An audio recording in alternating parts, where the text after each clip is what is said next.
Bismillahirrahmanirrahim.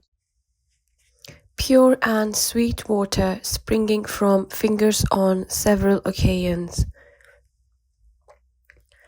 Imam al-Balkini has written in his book Al-Tadrib that the miracle of water springing out of fingers of the Holy Prophet ﷺ happened many times.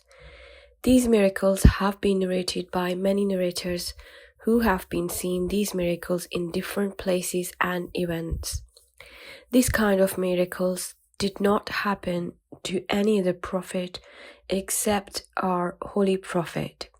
This water had been flown from the bones, muscles, flesh and blood of the Holy Prophet ﷺ.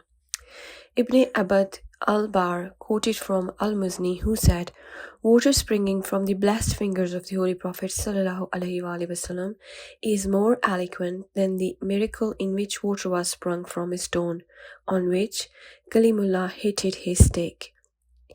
It had released water, because water springing out of stones and rock is natural, but water springing out of flesh and blood is miracle."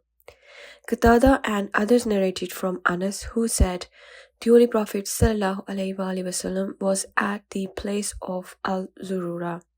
It's time for Asr prayer. The companions of Prophet looked for water for ablution, but they did not find any water. He brought some water and came to the Holy Prophet ﷺ. The Holy Prophet ﷺ placed his blessed hand in this vessel, and holy hand spreaded.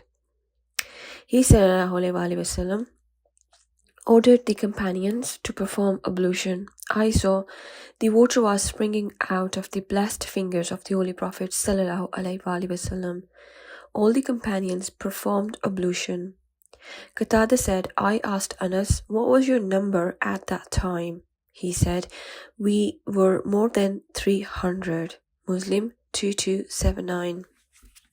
وَمَا تَوْفِيقِي إِلَّا بِاللَّهِ.